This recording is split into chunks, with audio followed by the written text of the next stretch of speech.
go, I'd love to hear, Ursula von der Leyen, what you think about that. The idea that, in a sense, so many of these arguments have been, one, appear intuitive to people, that this is the only way that we can avoid further losses and further deaths and a pandemic that isn't under control. Tell us about the Commission's contribution and why you had decided to play such a prominent role. And again, picking up on the comments that were just made, to put money behind those commitments.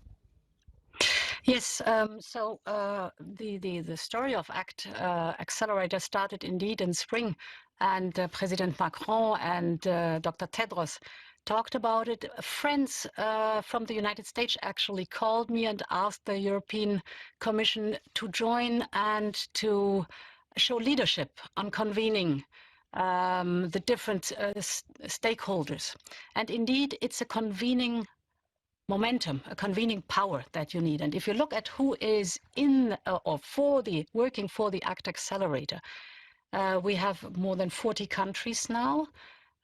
We have the WHO as an important multilateral organization.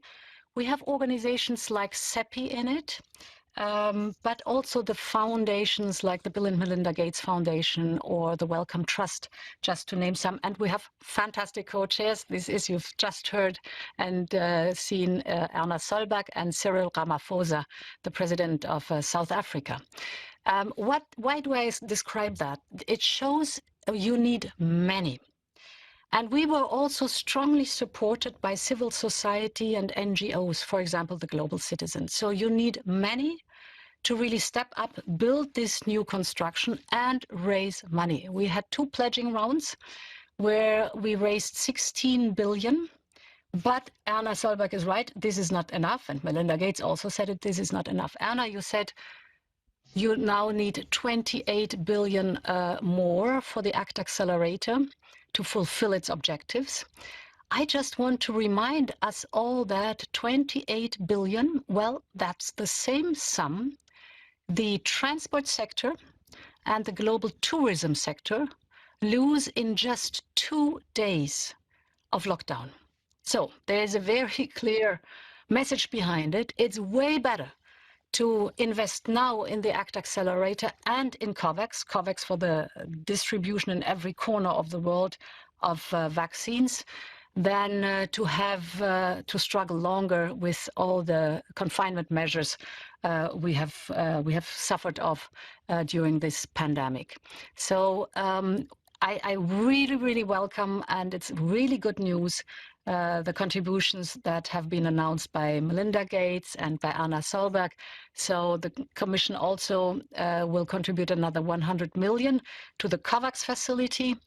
In the Covax facility, it's so outstanding that you have 186 countries that come together, and we have one pillar for the higher income countries, and the second pillar where the low and middle income countries are.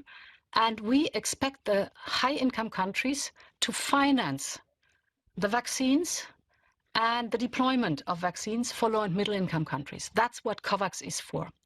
So it's enormously important also to support Covax, where Gavi, with an enormous knowledge, is distributing or is ready to deploy the vaccine to every corner, every village of this globe where it is necessary. I think this is a strong case for stepping up together, for really calling for solidarity. It's in our common interest. It's the first time we've done that in such a way together, but it's the very first time that the world has to fight such a global pandemic, and it's worth to show that we will overcome this pandemic with solidarity and joint action. Madam President, thank you very much. I think really interesting there to look at the cost of inaction when we're trying to look at the cost ahead in terms of action within this particular mechanism that seeks to bring these vaccines globally and equitably. Dr. Tedros, I'd love to ask you, having heard everything you've just heard, how confident you are that this can be done? Yeah, thank you. Thank you so much. I mean, this pandemic is unprecedented. And it has taken the whole world hostage. And the only option we have is cooperation and solidarity. As has been said by all speakers, Ursula, Melinda, and also Erna Solberg.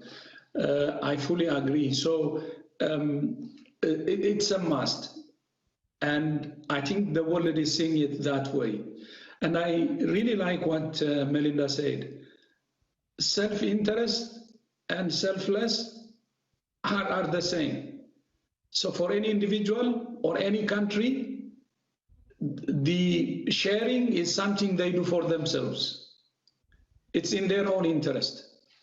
So that's why I think the world is realizing that and moving in that direction. And also, as I said in my speech, there are some problems we see with some countries, but by and large, there is a consensus which is really coming up strongly, and the world speaking or saying the same thing.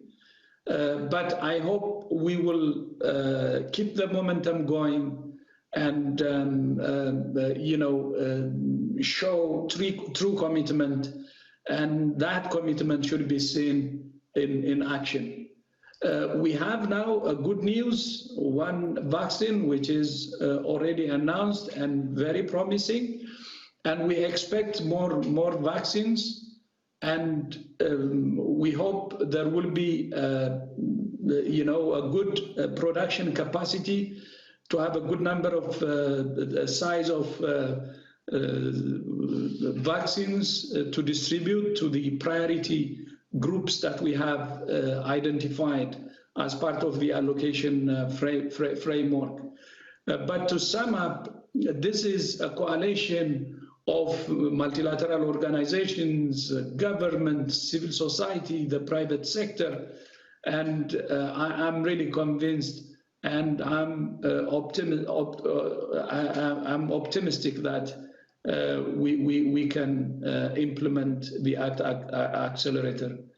So thank you so much again to all who have joined today. An excellent group that has been on the front from the start. The reason behind the success of the ACT-A are those who are participating today in this panel, and also others who are working day and night from all the institutions that we have already mentioned. Thank you. Doctor, thank you so much. We're really grateful to you and to all the panelists. Such an illustrious panel today, and so many important voices that have allowed us really to measure what's been achieved and also what lies ahead. Thank you all for joining us in this session this afternoon. Such a pleasure to see you all in one place on such an important issue. Thank you so much. Thank you. Thank you. We're going to